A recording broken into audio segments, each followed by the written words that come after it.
나누도록 하겠습니다. 다 같이 자리에 일어서셔서 묵상으로 기도하심으로 2020년 8월 2일 주일 예배를 하나님 앞에 드리겠습니다.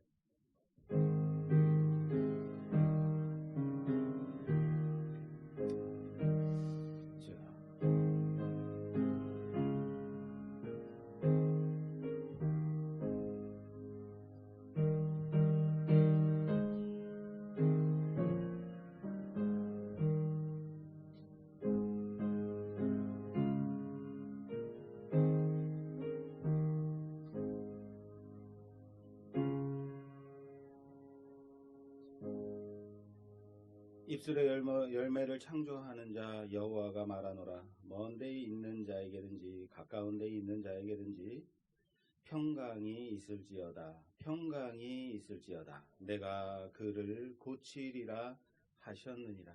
그러나 악인은 평안함을 얻지 못하고 그 물이 진늘과 더러운 것을 늘 솟구쳐 내는 요동하는 바다와 같으니라. 내 하나님의 말씀에 악인에게는 평강이 없다 하셨느니라. 아멘. 하나님 감사합니다.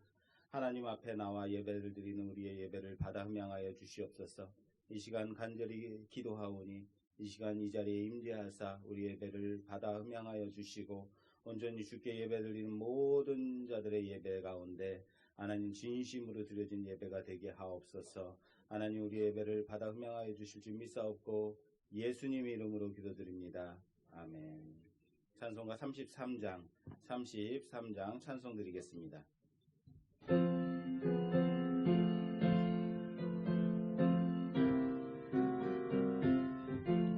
영광스런 주를 보라.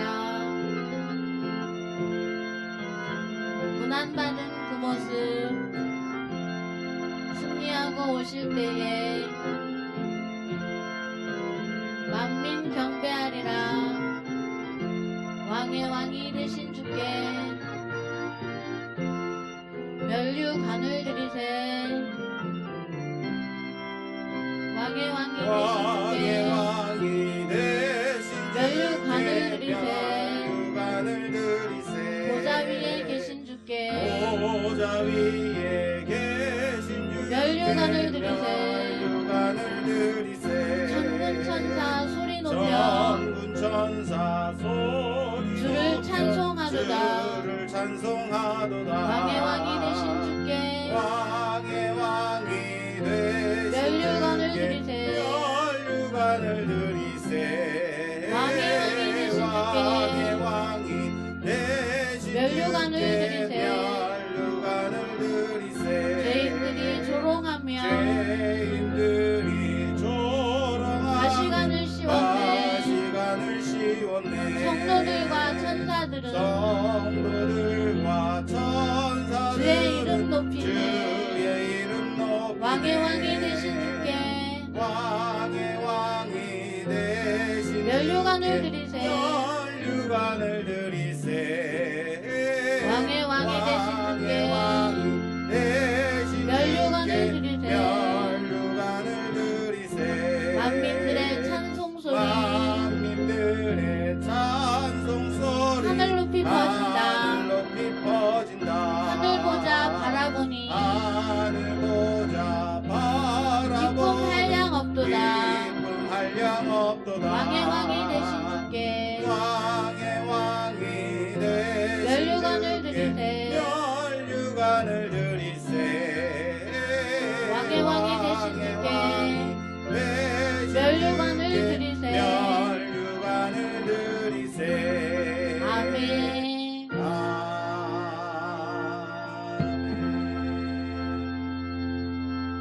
사도신경으로 우리의 신앙을 고백하겠습니다.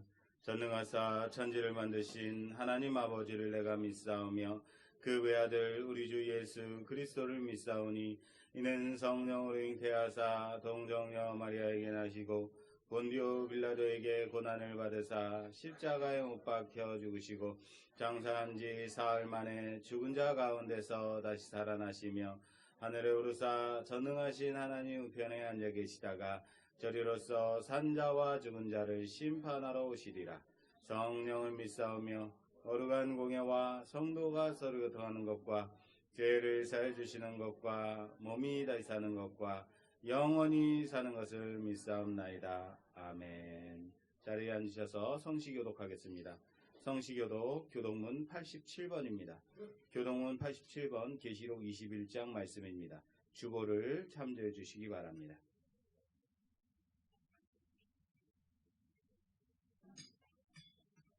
찾으신 줄로 알고 목소리를 맞춰서 천천히 교독하겠습니다. 또 내가 새 하늘과 새 땅을 보니 처음 하늘과 처음 땅이 없어졌고 바다도 다시 있지 않더라.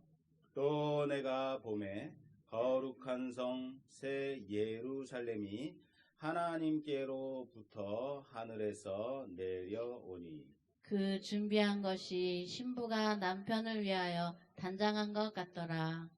내가 들으니 보좌에서 큰 음성이 나서 이르시되 보라, 하나님의 장막이 사람들과 함께 있음에 하나님이 그들과 함께 계시리니 그들은 하나님의 백성이 되고 하나님은 친히 그들과 함께 계셔서 모든 눈물을 그 눈에서 닦아주시니 다시는 사망이 없고 애통하는 것이나 곡하는 것이나 아픈 것이 다시 있지 아니하리니 처음 것들이 다 지나갔음이로라.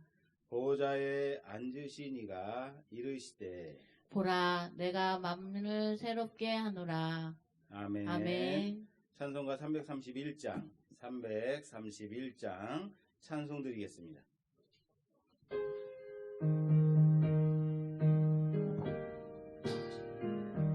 영광을 받으신 만주의 주여, 우리가 명령을 따르리다. 베푸신 은혜를 감사히 알고 진실한 마음으로 섬기겠네. 구주의 은혜 주시는 대로 영원히 받들어 섬기겠네. 찬송하겠네. 생명을 주시는 구주로다. 구주를 높이고 잘 공경하여 온유한 마음으로 섬기리다. 주 예수 안에서 즐거워하며 충성을 다하여 섬기겠네. 구주의 은혜 주시는 대로 영원히 받들어 섬기겠네. 찬송하겠네. 생명을 주시는 구주로다. 예수를 믿고서 늘 사랑하여 참 기쁜 마음으로 섬기리다. 온 마음을 드리고 늘 순종하며 구주를 영원히 섬기되겠네. 구주의 은혜 주시는 대로 영원히 받들어 섬기겠네. 찬송하겠네.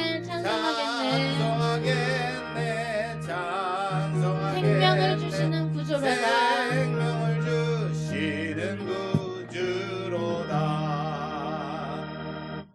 아멘. 오늘 우리에게 주시는 하나님의 말씀은 창세기 50장입니다. 창세기 50장 22절에서 마지막 절까지. 창세기 50장 22절에서 26절 마지막 절까지 함께 보겠습니다. 주보를 참조해 주시기 바랍니다. 22절은 제가, 23절 여러분, 마지막 절 다 같이 교독하겠습니다. 요셉이 그의 아버지의 가족과 함께 애굽에 거주하여 110세를 살며 에브라임의 자손 3대를 보았으며 므낫세의 아들 마길의 아들들도 요셉의 스라에서 양육되었더라. 요셉이 그의 형제들에게 이르되 나는 죽을 것이나 하나님이 당신들을 돌보시고 당신들을 이 땅에서 인도하여 내사 아브라함과 이삭과 야곱에게 맹세하신 땅에 이르게 하시리라 하고 25절. 요셉이 또 이스라엘 자손에게 맹세시켜 이르기를 하나님이 반드시 당신들을 돌보시리니 당신들은 여기서 내 해골을 메고 올라가겠다 하라 하였더라. 다 같이 하겠습니다.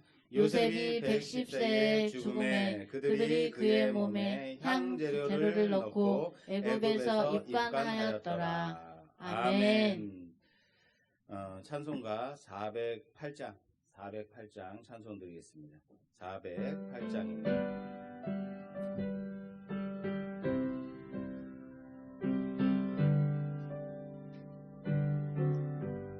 나 어느 곳에 있든지 늘 마음이 편하다.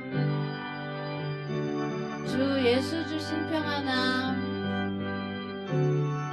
늘 충만하도다.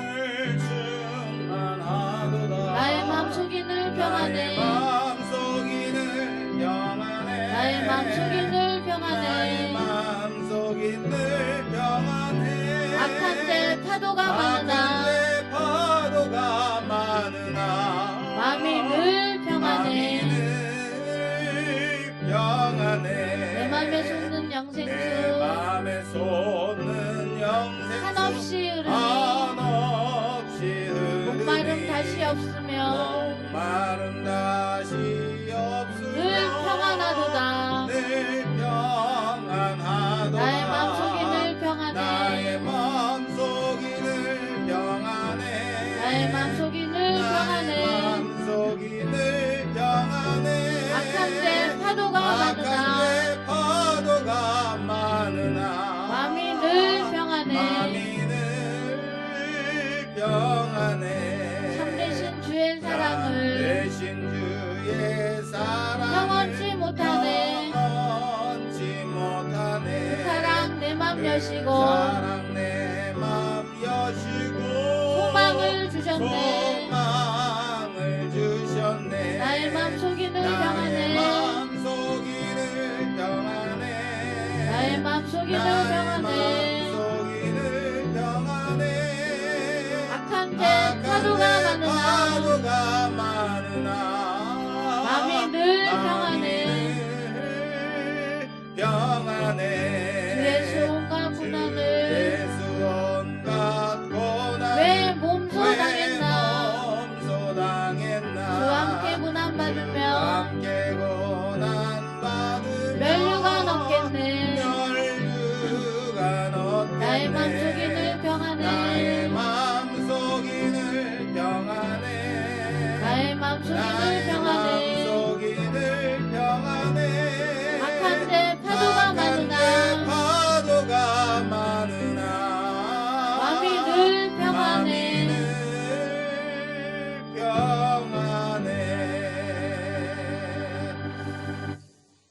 아멘. 기도하겠습니다. 하나님, 은혜와 사랑에 감사를 드립니다. 하나님께서 우리를 사랑하셔서 우리의 생명을, 우리의 호흡을 연장시켜 주시고 오늘도 이 자리에 나와 하나님께 예배드리게 하신 하나님, 우리의 예배를 받아 흠양하여 주시옵소서. 하나님이 살아계시지 아니하신다면, 하나님이 존재하지 않는다면, 하나님의 나라가 없다면 우리와 같이 불쌍한 존재가 어디 있겠습니까? 그러나 세상이 미련하다, 세상이 아무리를 보며 미련하다 할지라도 우리는 살아계신 하나님을 믿으며 하나님의 나라를 소망하며 기대하며 살아가는 자들로 우리 안에 믿음을 허락하신 하나님께 감사를 드립니다. 이 땅에서 살아가는 것이 힘들고 어렵고 이 땅에서 우리의 목숨을 연명하는 것조차 너무나도 힘든 삶을 살아갈 때 그럼에도 불구하고 하나님 나라를 소망하며 장차 도래할 그 하나님 나라에서 하나님을 열심히 기쁘게 환희 가운데 찬양할 줄 믿고 살아가는 자들 되게 하여 주시옵소서. 하나님, 우리 성도들 가운데 몸이 아프고 기도의 제목이 있고 가정의 문제들, 자녀의 문제들로 힘들어하는 성도들이 있습니다. 하나님, 이 마음 가운데 하나님의 평안이 임하시기를 소원합니다. 나의 육신은, 나의 영은, 나의 마음은 힘들고 어렵다 할지라도 하나님께서 우리 안에 그 누구도 빼앗을 수 없는 평안을 허락하심으로 그 평안함 가운데서 세상을 바라볼 수 있도록, 그 평안함 가운데서 이 모든 문제들을 바라볼 수 있는 믿음 허락하여 주시옵소서. 믿음의 눈으로 바라볼 때 이 문제들 아무것도 아님을 고백할 수 있는 자들 되게 하여 주시옵소서. 혹이라도 이 시간에 몸이 아파서 여러 가지 문제들로 인해서 심란한 자들이 있습니까? 이 시간 기도하오니 마음 가운데 평안을 허락하여 주시옵소서. 그 육신의 고통과 아픔을 고쳐 주시옵소서. 성령 하나님께서 이 시간 우리의 안에 충만히 임재하여 주시옵소서. 하나님, 이 시간 예배를 드리고 싶어도 드리지 못하는 영혼들이 있습니다. 이 자리에 나오고 싶어도 나오지 못하는 불쌍한 영혼들, 하나님 불쌍히 여겨주셔서 하나님 온라인으로 저기 각자 처소에서 예배를 드릴 때에 그 예배도 흠양하여 주시고 우리와 다 같이 동일한 은혜로 충만케 하여 주시옵소서. 하나님, 우리에게 지금까지 창세기 말씀을 허락하셔서 귀한 은혜를 주신 하나님, 오늘 창세기 마지막 장을 함께 볼 때에 하나님 더 큰 은혜 주시고 하나님 이 말씀으로 말미암아 우리가 하나님을 더욱더 신뢰하며 믿음 가운데 살아가리라 결단하는 귀한 시간 될 수 있도록 도와주시옵소서.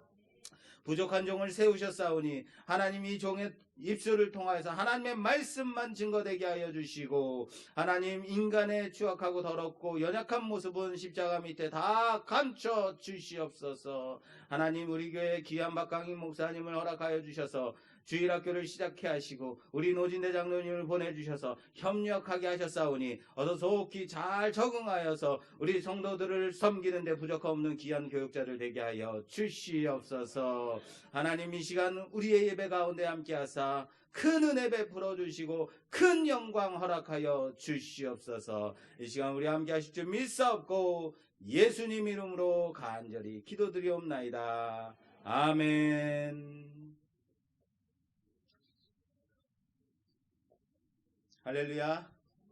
오늘 우리에게 주시는 하나님의 말씀의 제목은 요셉의 생애, 요셉의 생애라라는 제목으로 하나님의 말씀 보겠습니다.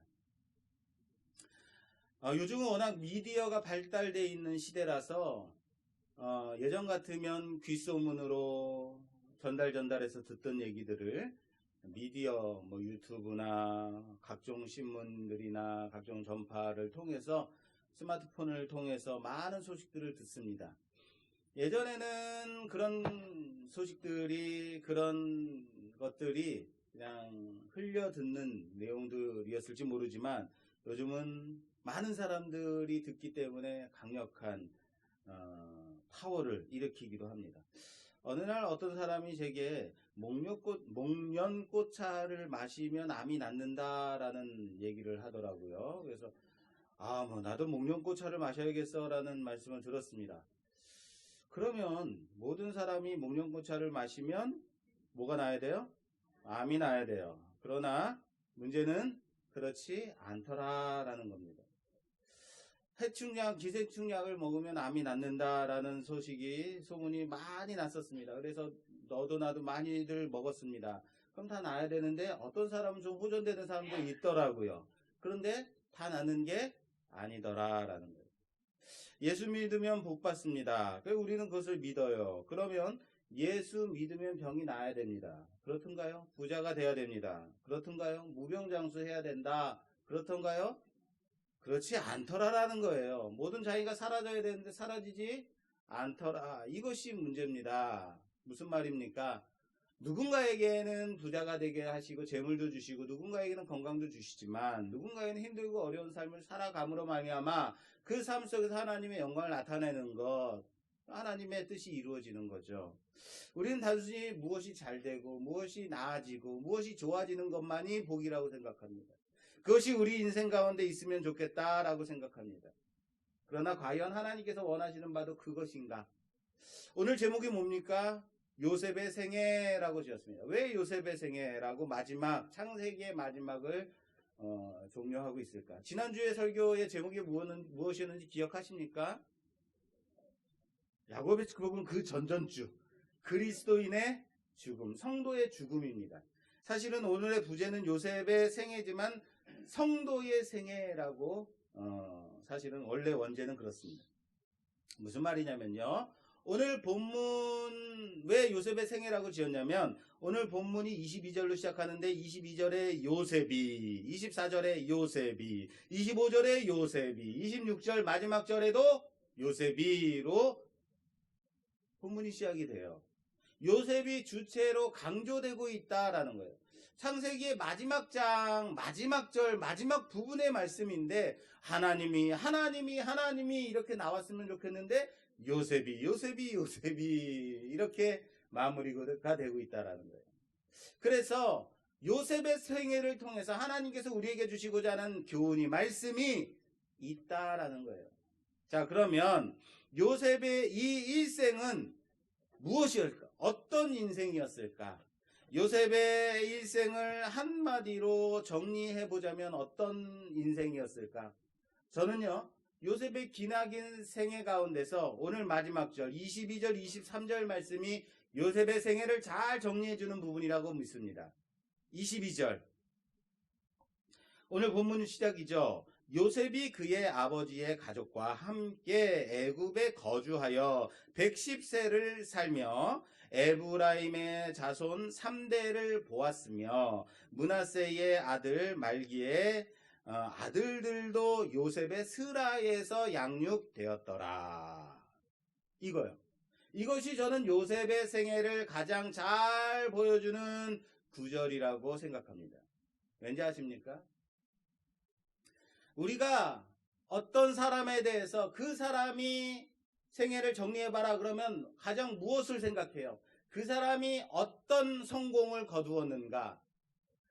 그 사람이 얼마만큼 많이 가졌는가? 예를 들면 위인전을 보면 아브라함 링컨이 그 생애를 정리하자 그러면 아브라함 링컨은요 노예를 해방한 위대한 대통령입니다 라고 말하죠.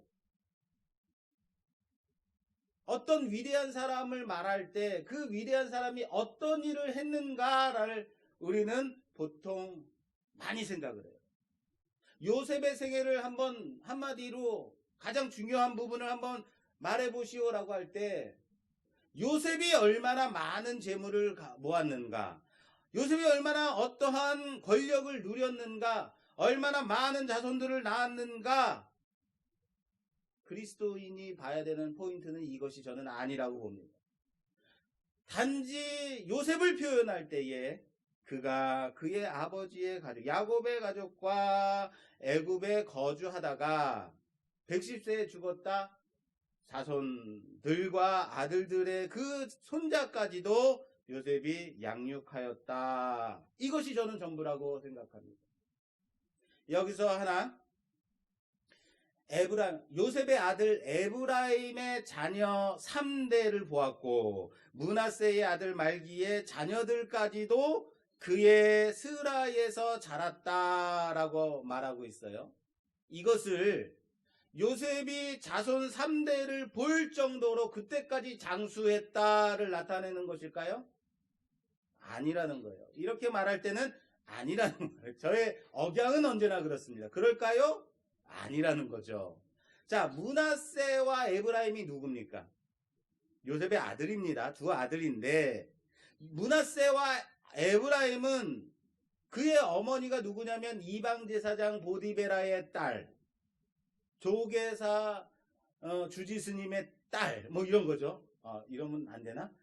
아닙니다. 다시 이방제사장의 딸. 그러나 요셉의 두 아들 므낫세와 에브라임은 할아버지 야곱이 죽기 전에 이 두 아들을, 두 손주를 양자의 반열에 올릴 정도로 신앙을 따라 요셉이 바르게 양육했다라는 거예요. 그 자식들을 여타 다른 요셉의 다른 형제들과 비교하고 견주어도 손색이 없을 정도로 이스라엘의 자녀답게 바른 신앙 교육을 했다. 이스라엘이 그들을 자신의 아들 반열에 올려도 아무 손색이 없을 정도로 양육했다. 그게 에브라임과 므낫세. 그리고 에브라임과 므낫세의 3대까지도 요셉의 스라에서 요셉의 신앙에 양육하였다라고 마무리하고, 요셉의 스라에서 자랐다라는 것은 요셉이 신앙으로 양육해서 자라게 했다라는 것을 말하고 있는 거예요. 그러므로 요셉이 그 손주의 손주까지 3대까지 장수의 딸을 드러내기 위해서 이 말씀이 나타내는 것이 아니라, 그만큼 요셉이 자기 아들 에브라임과 므낫세 그리고 그의 아들까지도 요셉이 하나님의 말씀으로 바르게 신앙으로 양육했다라는 것을 드러내고 있다는 것을 아시길 바랍니다. 그런데 이 요셉이 몇 세에 죽어요? 110세에 죽습니다. 이상하지 않습니까? 이럴 때는 이상하다고 말씀을 하셔야 돼요. 자, 보세요. 110세 많이 살았다라고 생각할 수 있어요. 나도 110세면 꽤 많이 산 건데 라고 생각할 수 있어요. 그런데 그의 증조 할아버지 아브라함은요 175세, 그의 할아버지 이삭은 180세, 아버지 야곱은 147세를 살았어요. 그런데 요셉은 몇 세? 고작 110세인 거예요. 110세 우아가 아니라 고작 110세요. 이렇게 가장 단명했다라는 거예요. 여러분 아시다시피 제가 강조했듯이 요셉은 영화의 모델입니다.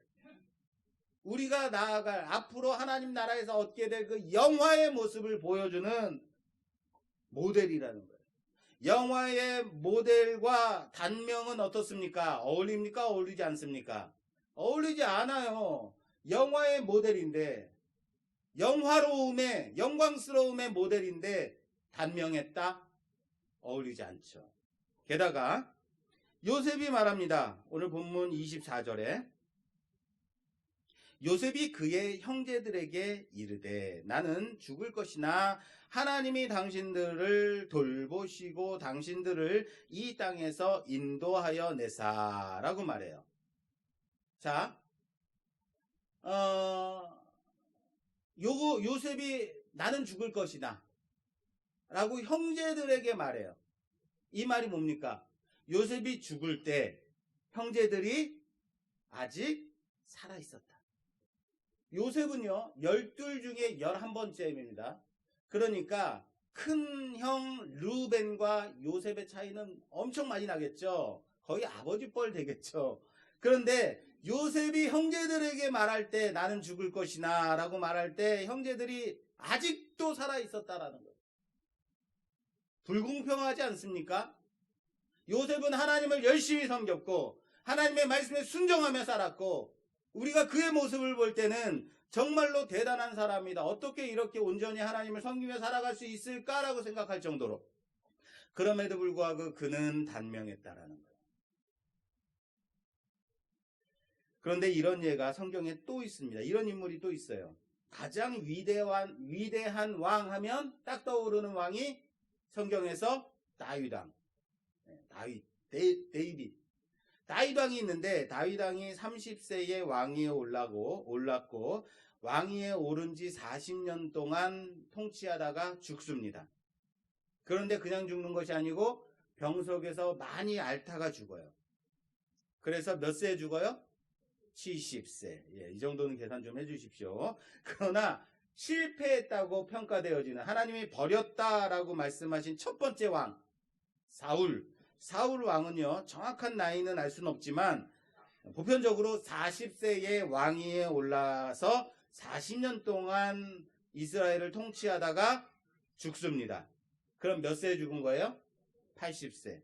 어디서 죽느냐면요 전쟁터에서 죽어요. 80세 노장이 전쟁터에서 죽어요. 80세에.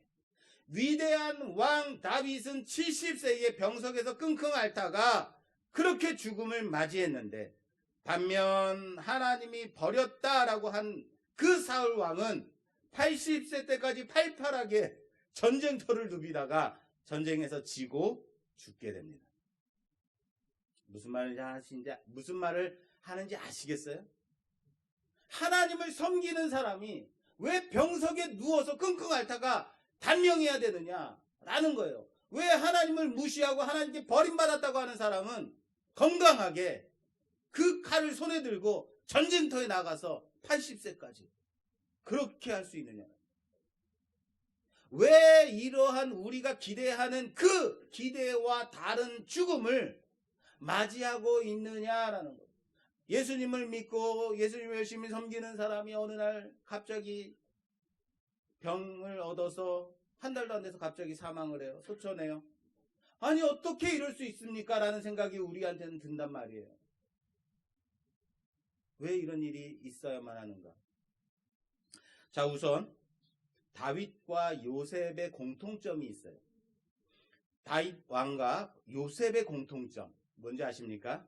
그들은 젊었을 때 매우 고생을 많이 했어요. 다윗은 일찍이 골리앗 장군을 넘어뜨리고 죽임으로 말미암아 이스라엘의 스타가 됐어요. 그런데 그때 왕 사울의 시기심에 의해서 언제나 죽음을 맛보며 도망다니고 사울을 피해 다니며 그렇게 헤매 다녔어요.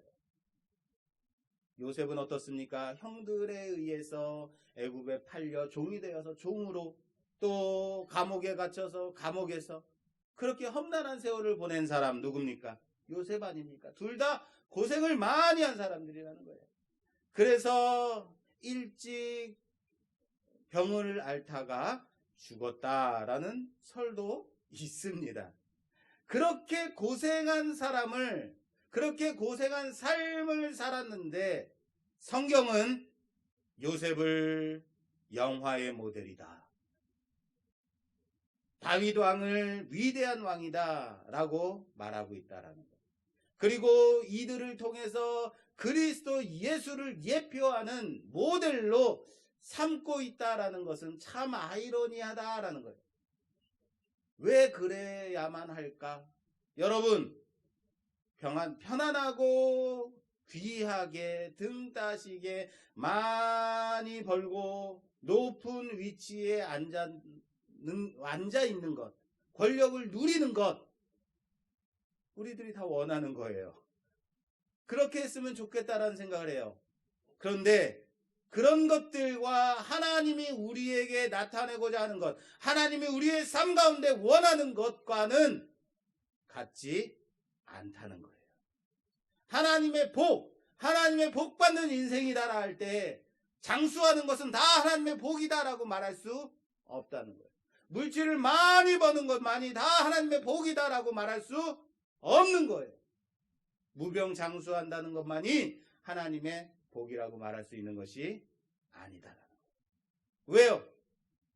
장수하고 건강하고 돈 많이 벌고 이런 것이 하나님의 복이라면 우리들은 너무 불쌍하잖아요. 우리들은 어떡하라고요? 우리의 인생은 어떡하라고? 하나님의 뜻이 우리 안에서 이루어지고 있음을 믿는 여러분들이 되시길 바랍니다. 그럼에도 불구하고 하나님이 우리의 삶을 통하여서 하나님의 뜻을 이루고 계심을, 우리는 복받는 인생, 복된 인생이라는 사실을 믿으시길 바랍니다. 자, 이 50장 한 장에 두 명의 죽음이 있어요. 야곱과 요셉. 이 50장 한 장에 60년의 세월이 있는 거예요. 그래서 야곱이 애굽에서 17년 동안을 살다가 죽어요.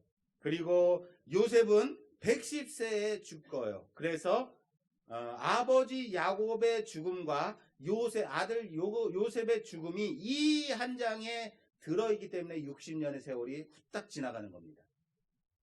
야곱과 요셉 둘 다 애굽에서 죽음을 맞이합니다.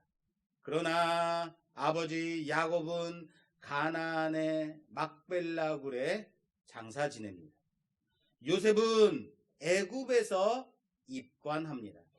장사되었다고 말하지 않아요. 입관되었다고 말해요. 아직 장사가 끝난 게 아니라는 얘기입니다.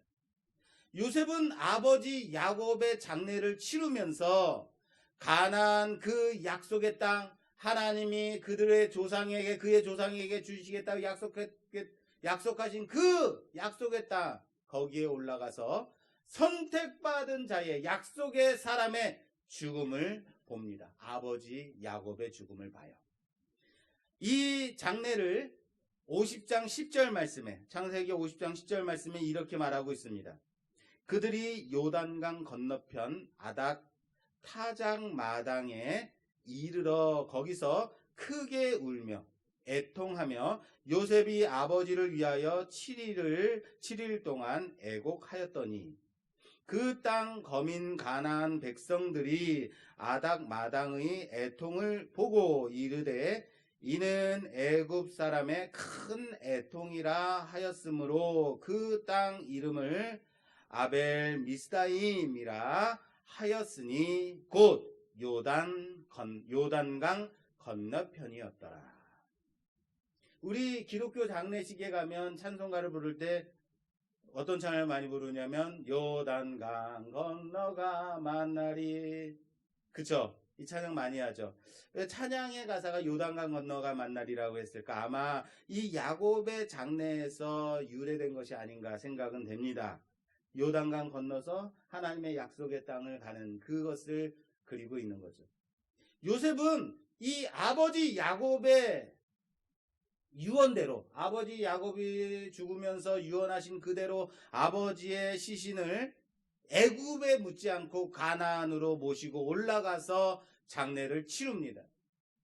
장례를 치르면서 요셉은 지금 나는 이곳 애굽에 머물러 살고 있지만 장차 내가 묻힐 그곳 언약의 땅을 맛보며 살아갔을 것이라고. 앞으로 나도 장차 애굽에서 죽으면 애굽에 묻힐 것이 아니라 나도 저 땅 저곳 하나님이 약속하신 그 언약의 땅에서 묻혀야 될 것이지라고 그 땅을 바라봤을 거예요. 야곱과 요셉의 유언을 보면 둘 다 장사할 곳, 묻힐 땅에 대해서 매우 강력하게 강조하고 있다는 것 아십니까? 내가 죽으면 애굽이 아니라 그곳에다 묻어라. 막벨락을 그곳, 우리 조상이 산, 아브라함이 산 그 땅, 거기다 꼭 묻어야 된다라고 강조를 해요. 여러분, 일종의 이런 거 아닙니까? 내가 죽으면서 내가 묻힐 곳은 우리 선산이 있는 그 양지 바른 땅, 거기 내가 그 파놓은 그 묘시에 거기다 꼭 묻어야 된다라고 하는 것 같지 않습니까? 그런데 왜 이렇게 묻힐 곳에 집착하고 있을까요? 여러분, 믿는 자들은 어차피 하나님 나라에 들어갈 자들 아닌가요? 묻히는 곳은 이곳이든 저곳이든 뭐가 그렇게 중요해요? 그런데 왜 이렇게 강조하고 있는가? 그죠? 요셉은 나 자신은 죽으면서 아버지처럼, 나 자신은 요셉이 죽으면서 아버지처럼 나도 그곳에 장사하라고 하지 않아요. 뭐라고 말하냐면 후일에 내 해골을 메고 그곳으로 나가라 라고 부탁하고 있다는 거예요. 그래서 요셉은 형제들에게도 자손들에게도 반복해서 간곡하게 맹세까지 시키고 있어요. 뭐라고요?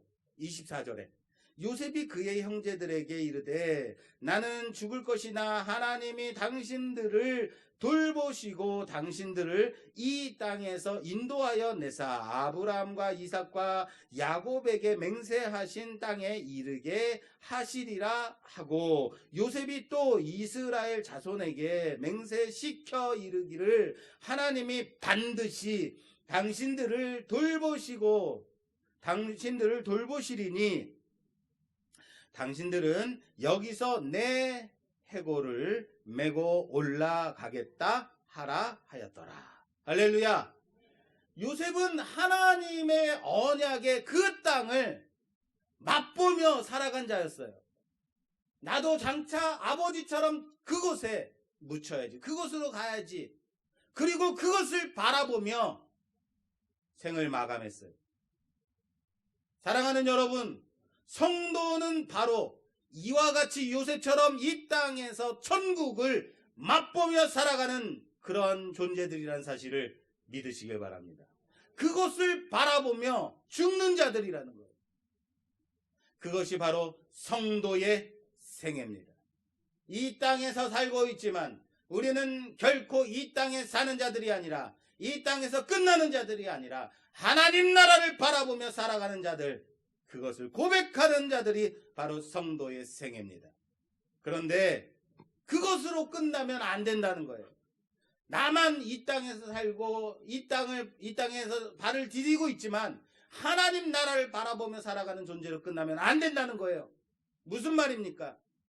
왜 요셉이 죽으면서 나도 아버지처럼 장례를 아버지가 묻힌 그곳에다 묻혀라, 그곳에서 장례를 치러라 하지 않았을까요? 왜 그랬을까요? 그리고는 뭐라 그래요? 너희가 이곳을 나갈 때, 너희가 이곳을 떠날 때에, 하나님이 너희를 돌보사 장차 이곳을 나가게 하실 때에 내 해골을, 내 유골을 가지고 메고 나가라 라고 부탁하고 있다는 거예요. 무슨 말인지 아시겠어요? 그래야 후손들에게 이곳이 나갈 곳, 떠나야 할 곳임을 알게 하기 때문입니다. 무엇보다도 요셉의 이 유언을 지키기 위해서는 그들은 언젠가 이곳을 나가야만 한다라는 것을 알게 하는 거예요. 이 유언을 지켜야만 하니까. 요셉은 지금 그것을 강조하고 부탁하고 있다라는 사실을 믿으시길 바랍니다. 사랑하는 여러분, 장례는요, 죽은 사람을 위해서 치르는 것이 아니에요. 장례는요, 후손을 향한 신앙인의 고백이라는 사실을 믿으시길 바랍니다. 무슨 말입니까? 후에 장례식장에 와서 후손들을 바라보며, 자손들을 바라보며 위로하고, 얼마나 너희 아버지가, 너희 어머니가 하나님을 열심히 섬기며 그렇게 아름다운 죽음을 맞이했는지 너희들도 그렇게 살아야 된다라고 고백하는 거예요. 우리 신앙인의 고백은 바로 그겁니다. 그리고 요셉의 이 유언은 후에 400년이 지난 후에 출애굽기에서 성취되고 있다라는 거예요. 출애굽기 13장 18절 말씀입니다. 출애굽기 13장 18절 말씀. 그러므로 하나님이 홍해 광야 길로 돌려 백성을 인도하심에 이스라엘 자손이 애굽 땅에서 대열을 지어 나갈 때에 모세가 요셉의 유고를 가졌으니 이는 요셉이 이스라엘 자손으로 단단히 맹세하게 하여 이스라엘을 하나님이 반드시 너희를 찾아오시리니 너희는 내 유고를 여기서 가지고 나가라 하였음이더라. 할렐루야. 요셉은 하나님이 분명히 그들을 다시 찾아오실 것이다, 하나님이 그들을 돌보시고 그 땅에서 인도하시리라 라는 것을 알고 있었다라는 거예요. 그것을 믿고 있었다는 거예요. 그리고 자손들도 그걸 믿어야만 했다는 것을 아는 자였어요. 여기까지가 뭐냐면 하나님이 하실 일이에요. 무슨 말이요? 하나님이 이스라엘 자손들을 돌보시고 애굽 땅에서 돌보시고 그리고 이 애굽 땅에서 인도하여 다시 내보내실, 이것을 누가 하실 일이라고요? 하나님이 하실 일이에요. 분명 하나님이 우리를 돌보시고 하나님 나라로 인도하여 들이실 것을 믿는 자들, 이것은 어디예요? 하나님이 하실 일이라고요. 우린 그것을 믿는 자들이에요. 그러나 분명히 우리가 해야 할 것이 있습니다. 우리가 감당해야 될 것이 있습니다.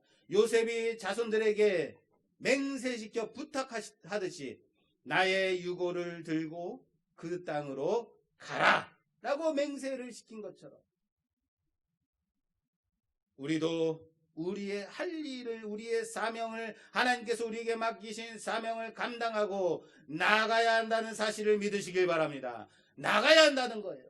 이 땅에 머물지 말고 내 유고를 들고 저기 너희 선조가 하나님께 받은 약속의 언약의 땅으로 가라라고 나가야 하는 것이에요.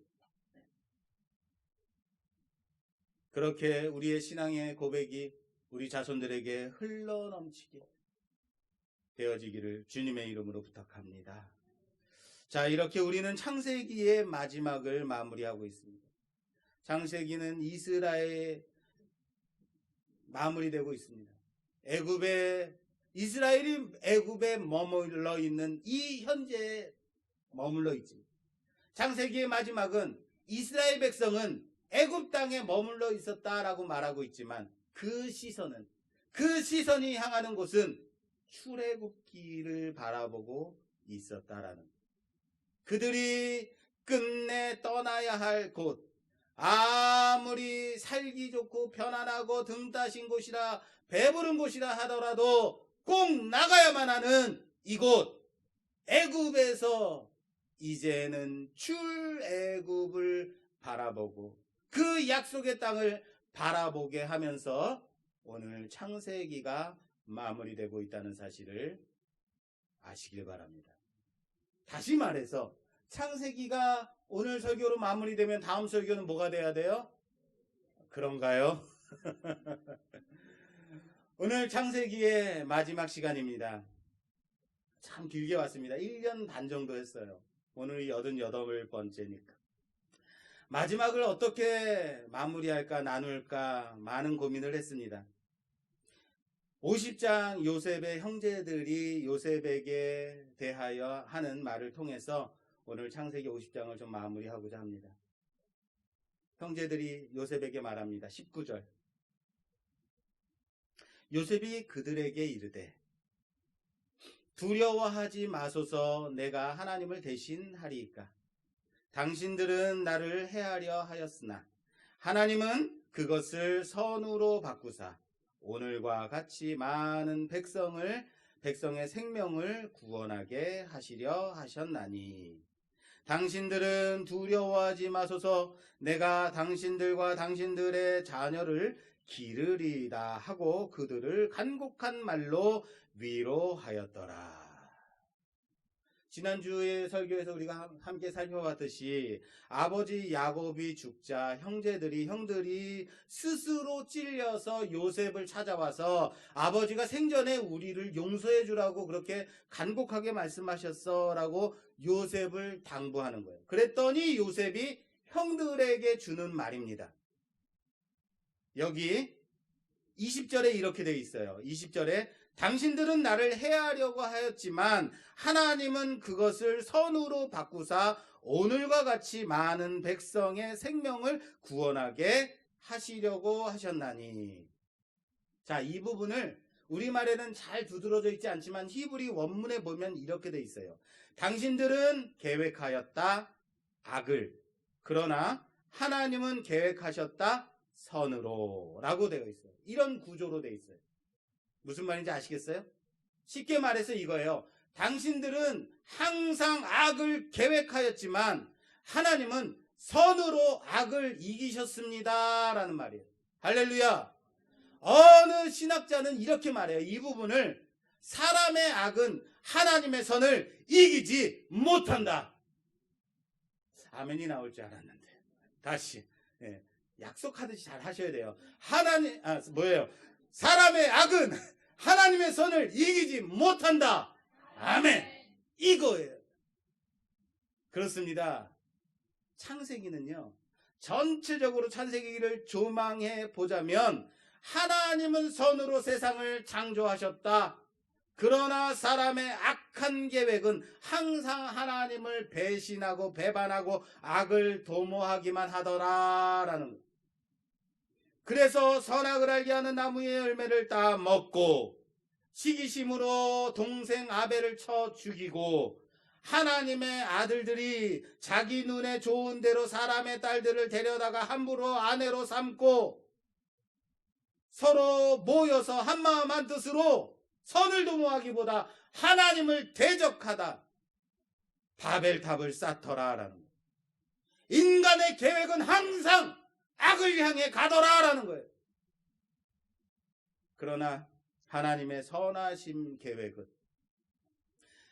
에덴을 쫓겨나는 아담과 하와에게 짐승을 잡아 가죽옷을 지어 입히시고 아벨을 대신하여 셋을 주시고 타락한 세상을 심판하시지만 도리어 악한 세상 가운데서 물로 노아의 가족들을 방주 속에서 보호하시고 바벨탑을 쌓지 않은 셈의 후손 중에서 아브라함을 택하시어 믿음의 조상을 만드시고 그 아들 이삭과 야곱을 통하여서 이스라엘을 세워 끝내 하나님의 택함 받은 백성 그 이스라엘 나라를 세우신 선으로 계획하신 그 구원의 역사라는 사실을 믿으시길 바랍니다.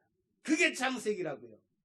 그럼에도 끝나지 않는 사람의 악한 이 계획을 하나님의 선하신 계획으로 예수 그리스도를 통하여서 온 세상을 향한 하나님의 구원을 이루시는 오늘까지 지금까지도 구원의 열심이 이루어지고 있음을 알아야 한다는 사실을 믿으시길 바랍니다. 믿으시길 바랍니다. 오늘도 하나님이 구원을 이루어 가신다는 거예요. 요셉이 형들을 보면서 어떤 마음을 가졌다고요? 어떤 마음을 가졌다고요? 나는 이만큼까지 성숙했는데, 나는 이렇게까지 자랐는데 형님들은 아직도 그 모양 그 꼴이요 라고 했을까요? 아니죠. 그렇죠.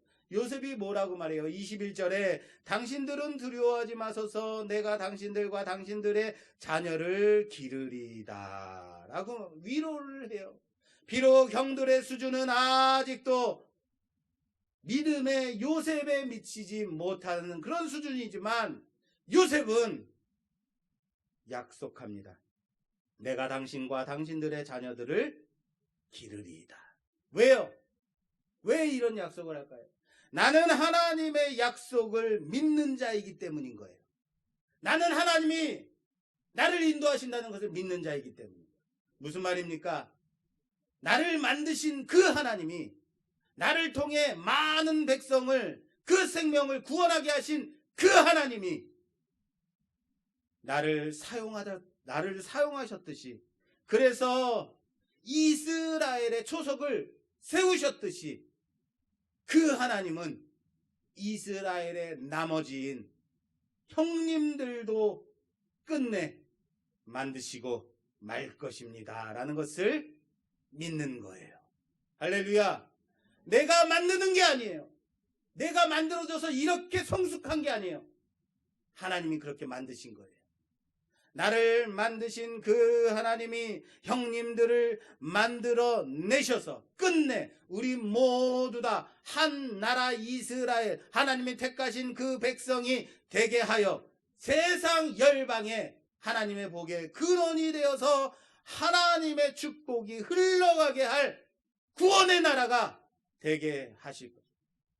끝내 예수 그리스도를 통해서 구원을 성취할 교회가 되게 하실 것이다 라는 것을 믿는 겁니다.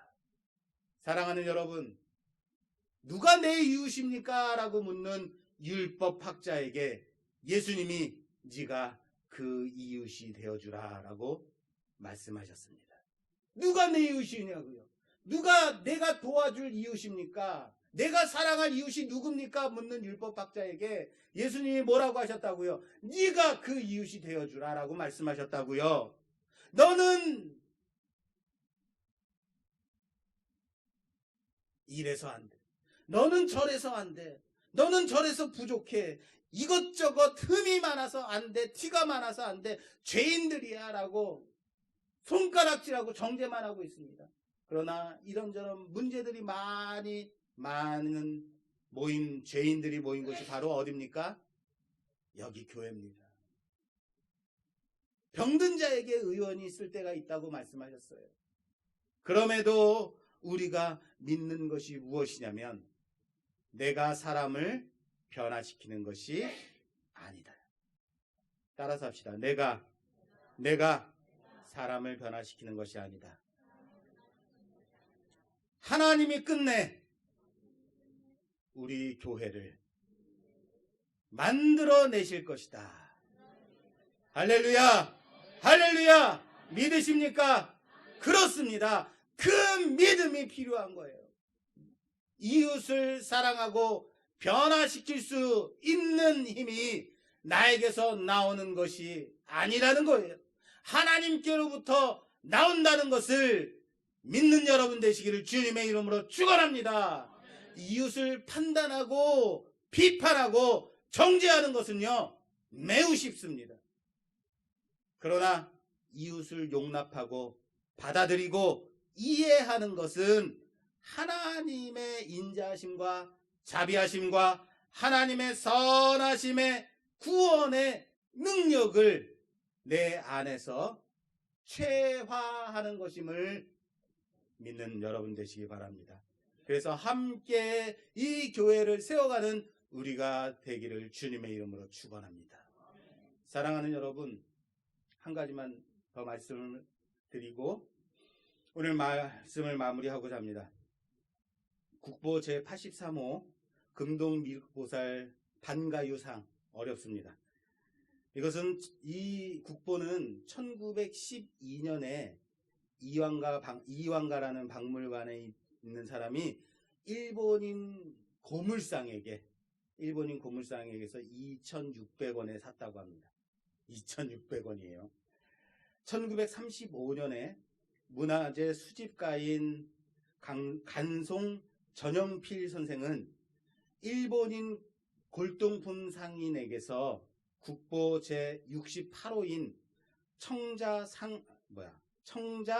상감운학 문매병, 이게 뭡니까 이렇게 청자를 구입하면서 2만 원을 거슴돈 없이 냈다고 합니다.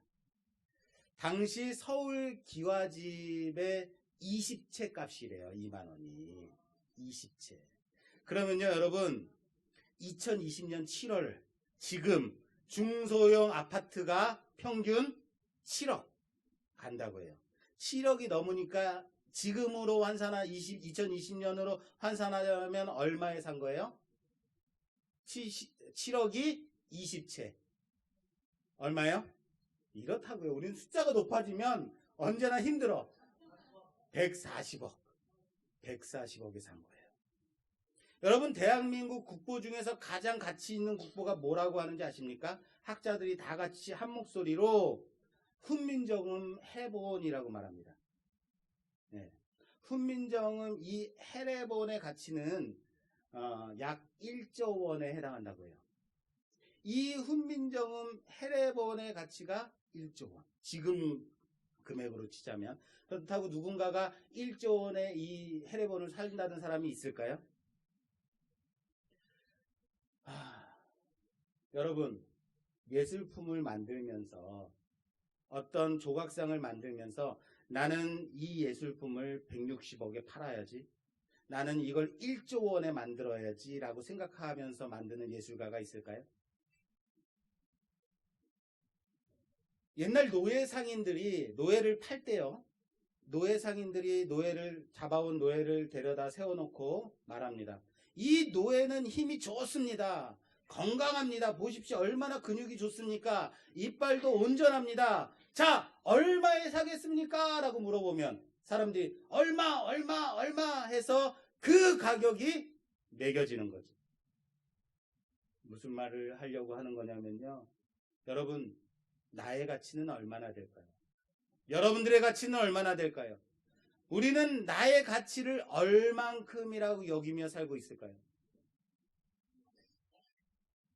사람의 계획은 항상 선할까요? 악할까요? 악합니다. 악을 도모하기만 합니다. 그래서 죄인입니다. 그래서 가치가 없습니다. 인간으로서는 가치가 없어요. 그러나 하나님의 계획은 항상 선하시어서 우리의 가치를 당신의 독생자 아들 예수 그리스도와 바꾸셨다는 사실을 믿으시길 바랍니다. 우리를 사기 위해서 우리의 죄값으로 당신의 독생자 아들을 대신 내놓으셨다는 거예요. 그러면 우리의 가치가 얼마예요? 그래서 나의 가치가 값으로 치를 수 없을 만큼의 어마어마한 가치가 됐다는 거예요. 무슨 말입니까? 나의 가치는 예수님의 가치인 거예요. 그게 여러분이라고요. 그게 여러분들이라고요. 과연 내가 그만큼의 가치가 있어서 그렇게 하나님이 사셨을까요? 값을 치르셨을까요? 그 가치를 치르셨을까요? 창세기를 통해서 우리는 이 질문에 대한 답을 얻습니다. 무슨 말일까요? 결코 인간의 가치대로 두지 않으시는 그 하나님이 그 하나님의 열심으로 그 구원을 오늘도 이루고 계심을 믿으라는 거예요. 나를 세우신 그 하나님이 이젠 내 이웃을 끝내 세우시고 우리 말씀교회를 세우시고 말 것임을 믿으라는 거예요. 하나님이 그렇게 가치를 매기셨으니까. 나의 힘이 아닌 하나님의 약속을 바라보며 이 약속을, 이 생명을 끊임없이 흘러가게 감당하는 교회가 되라는 거예요. 그런 신앙인이 되라는 거예요. 그런 하나님의 자녀들이 되라는 거예요. 사랑하는 여러분, 하나님이 예수 그리스도를 대신하여 여러분들을 사셨습니다. 여러분들의 가치는 예수의 가치입니다. 그 가치 있는 삶을 이제 우리의 삶을 통하여서, 우리의 생애를 통하여서, 우리의 죽음을 통하여서, 우리의 고백을 통하여서 나타내는 우리 모두가 되기를 주님의 이름으로 축원합니다. 주님의 이름으로 축원합니다. 이 시간 우리 말씀 생각하며 함께 기도하는 시간 갖도록 하겠습니다. 이 시간 우리 함께 기도할 때 하나님, 요셉의 생애를 바라보며 그가 얼마나 큰 위치에 있었는지, 큰 권력을 가졌는지, 많은 것을 누렸는지에 그의 생애가 있지 않고 그의 자손을 통하여서 그의 신앙이, 그의 고백이 하나님을 향한 믿음이 흘러갔다라는 것을 보았습니다. 요셉이 유언합니다. 너희는 이곳을 떠날 때에 나의 유고를 가지고 올라가라. 너희는 믿음을 떠나지 말고 이곳에 너희가 머물 곳임을 믿지 말고, 이곳에 머물지 말고 하나님의 약속 언약의 땅, 너희 조상이 묻힌 그곳을 바라보며 언제나 나갈 것을 준비하며 살아가라. 사랑하는 여러분, 우리의 고백이 어디에 있습니까? 과연 이 땅에 등붙이고 살아갈 자임을 언제나 그렇게 살아가는 자들, 그렇게 세상 사람과 똑같이 살아가는 자들 아닙니까? 하나님이 언제나 악으로 향하는 우리를 통하여서 선으로 이기셨습니다. 예수 그리스도를 통하여서 우리를 사셨습니다. 하나님이 그 아들의 가치로 우리를 평가하셨습니다. 이제는 그 가치대로 살아가는 자, 그 가치를 바라보고 살아가는 자, 그 하나님의 언약을 믿고 살아가는 자, 내가 이젠 그렇게 살아가겠습니다.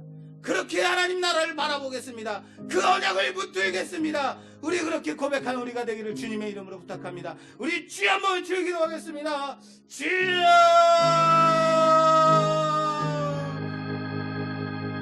사랑의 하나님 아버지, 감사합니다. 인간의 계획은 항상 악하여 하나님을 반대하고 하나님을 배반하고 그렇게 우리 뜻대로 살아가지만, 그럼에도 불구하고 하나님의 계획은 언제나 선하셔서 그 악을 이기시고 끝내 하나님의 사람으로 만드시며 그렇게 하나님 나라 바라보고 살아가게 하신 하나님, 감사합니다. 요셉의 생애를 통하여서 그가 얼마나 많은 것을 누리며 많은 것을 모았는가에 초점이 있지 아니하고, 그가 그 자녀들에게 그의 믿음으로 양육하고 신앙으로 양육하였다라는 것을 통하여서 우리 또한 우리의 믿음을, 하나님께 우리에게 허락하신 이 귀한 믿음을 언제나 우리 자녀들에게, 우리 이웃에게 전달하는 자들 될 수 있도록 도와주시옵소서.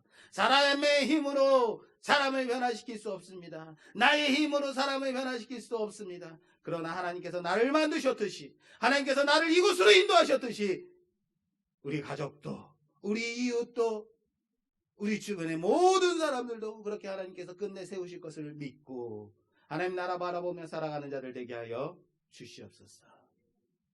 계획하는 모든 악한 것들은 하나님의 선하심으로 인도하사 언제나 선으로 인도하시고 끝내 하나님의 나라 바라보며 살아가게 하실 그 나라 바라보며 인도하는 자들 바라보며 기대하는 자들 되게 하여 주시옵소서. 예수님 이름으로 기도드립니다. 아멘. 찬송가 252장 찬송 드리면서 준비하신 예물 봉헌하는 시간 갖겠습니다. 252장입니다.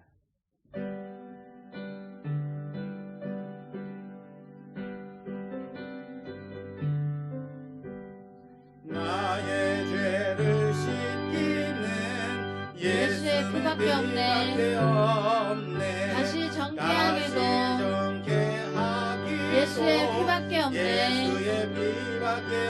예수의 흘린 피 날 희게 하오니 귀하고 귀하다. 예수의 피밖에 없네. 나를 정케하기는 예수의 피밖에 없네. 사죄하는 증거도 예수의 피밖에 없네. 예수의 흘린 피 날 희게 하오니 귀하고 귀하다. 예수의 피밖에 없네. 나의 죄속하기는 예수의 피밖에 없네. 나는 공로 없으니 예수의 피밖에 없네. 예수의 흘린 피 날 희게 하오니 귀하고 귀하다. 예수의 피밖에 없네. 평안함과 소망은 예수의 피밖에 없네. 나의 의는 이것뿐 예수의 피밖에 없네. 예수의 흘린 피 날 희게 하오니 귀하고 귀하다. 예수의 피밖에 없네. 영원토록 내 할 말 예수의 피밖에 없네. 나의 찬미 제물은 예수의 피밖에 없네. 예수의 흘린 피 날 희게 하오니 귀하고 귀하다. 예수의 피밖에 없네.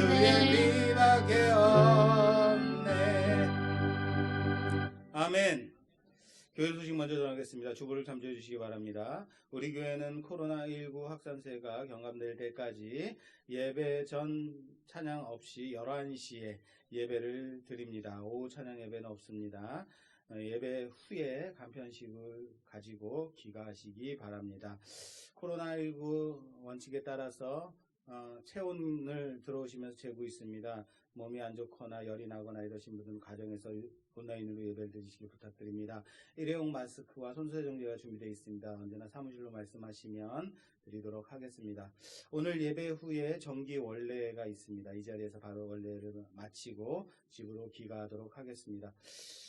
오늘 점심은 엄미숙 집사님께서 떡을 준비해 주셨습니다. 그리고 이순길 집사님께서 아주 맛있는 옥수수를 준비해 주셨습니다. 감사합니다. 가실 때 하나씩 받아가시면 되겠습니다.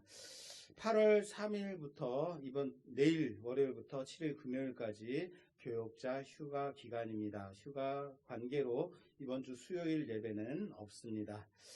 주일 예배 설교를 유튜브 말씀교회 조재영 목사 채널에 업로드하고 있습니다. 신앙생활과 전도에 활용하시기 바랍니다. 예배 후에 계단을 내려가실 때 안전에 유의해서 천천히 내려가시기 바랍니다. 오늘 교회 새로 나오신 여러분들을 주님의 이름으로 환영하며 새신자 등록 카드를 작성해 주시면 감사하겠습니다. 오늘 네. 등록하신 성도님 있어서 소개합니다. 제가 성함을 안 적었는데 백연순 집사님입니다. 우리 그 조향군 집사님이 전도하셨고 정한인이시고 휘경동 쪽에 살고 있습니다. 우리 목소리 좀 들려주세요.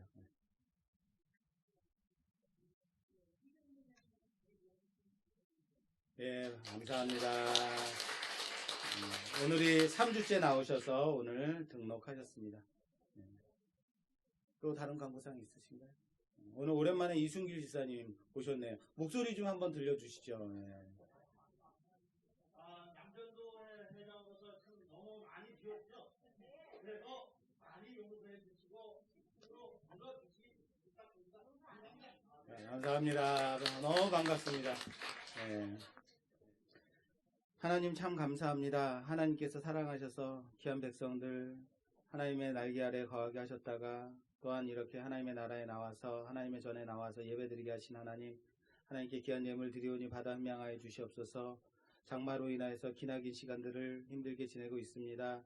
하나님 건강에 유의하며 언제나 하나님의 은혜 가운데 거하며 고백하는 자들 되게 하시고 이 드린 예물들 11조 감사 주정으로 드렸을 때에 하나님 받아 흠양하여 주시고 언제나 주님께 드려지는 고백을 담아 하나님께 드리는 귀한 예물들 되게 하여 주시옵소서.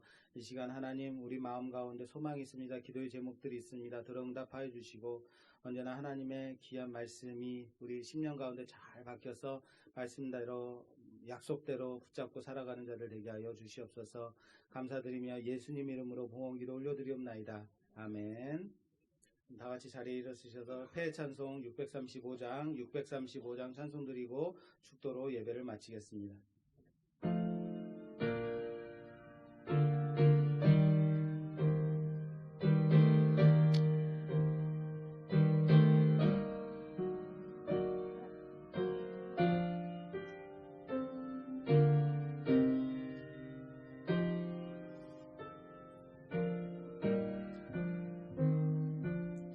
하늘에 계신 아버지,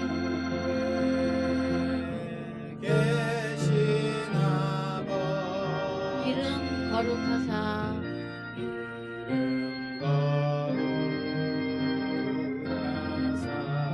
주님 나라 임하시고 주님 나라 임하시고 뜻이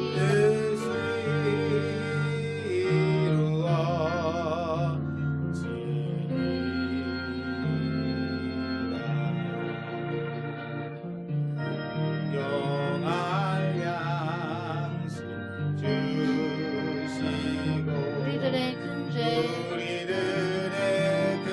죄 다 용서하옵시고 또 시험에 들게 마시고 악에서 구원하소서. 되게 주의 나라 주의 권세 주의 영광 영원히 아멘.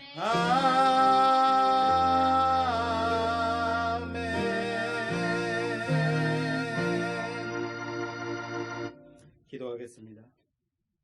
지금은 우리 구주 예수 그리스도의 그 크신 은혜와 하나님 아버지의 놀라우신 사랑하심과 성령님의 위로 교통내주 충만하심이 오늘 말씀을 듣고 말씀 따라 언약 따라 약속 따라 하나님 나라 바라보며 살아가겠다고 그의 은혜에 힘입어 살아가겠다고 그건 믿고 살아가겠다고 결단하는 우리 모든 성도들과 그들의 자녀와 그들의 가정과 하시는 모든 일들 위해 이 나라 이 민족 위에 지금으로부터 영원히 함께 계실지어다. 아멘.